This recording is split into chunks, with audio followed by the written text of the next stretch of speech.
तो आज हम एक ऐसी नदी के रहस्य को समझने जा रहे हैं जिसका श्राप सिर्फ कहानियों में नहीं बल्कि जमीन पर एक हकीकत बनकर बहता है। हम बात कर रहे हैं फल्गु नदी के श्राप की। सवाल मन में यही उठता है कि आखिर इतनी पवित्र नदी ऊपर से बंजर क्यों दिखती है। इसकी रेत के नीचे आखिर कौन सी कहानी छिपी हुई है। चलिए आज इस रहस्य से पर्दा उठाते हैं।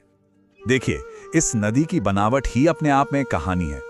ऊपर से देखने पर तो ये बस सूखी रेत का एक मैदान लगती है, लेकिन कमाल की बात यह है कि इसी रेत के नीचे पानी की एक पूरी धारा बहती है जो दिखाई नहीं देती। मतलब ये सिर्फ कोई भौगोलिक अजूबा नहीं है, बल्कि कहा जाता है कि ये एक श्राप का जीता जागता सबूत है। एक ऐसी नदी जो है भी और नहीं भी। और हाँ, ये कोई मामूली नदी नहीं है। इसका धार्मिक महत्व बहुत ही गहरा है।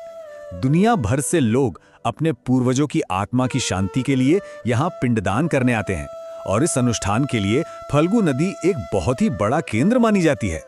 तो चलिए अब सीधे उस कथा में उतरते हैं जिसने इस नदी के भूगोल को हमेशा हमेशा के लिए बदल कर रख दिया।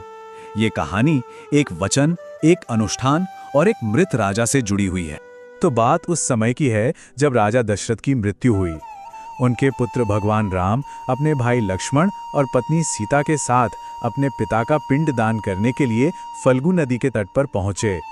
अब अनुष्ठान के लिए कुछ सामग्री की जरूरत थी, तो राम और लक्ष्मण उसे जुटाने के लिए पास के एक गांव की ओर निकल पड़े और सीता जी को वहां अकेला छोड़ गए।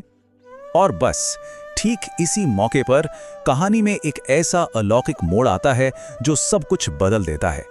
जब माता सीता नदी के किनारे अकेली थी तो उन्हें एक पुकार सुनाई दी। ये पुकार राजा दशरथ की आत्मा की थी। आकाश से एक आवाज आई, पुत्री, समय बीता जा रहा है, जल्दी करो। पिंडदान के लिए जो शुभ मुहूर्त था वो निकलता जा रहा था।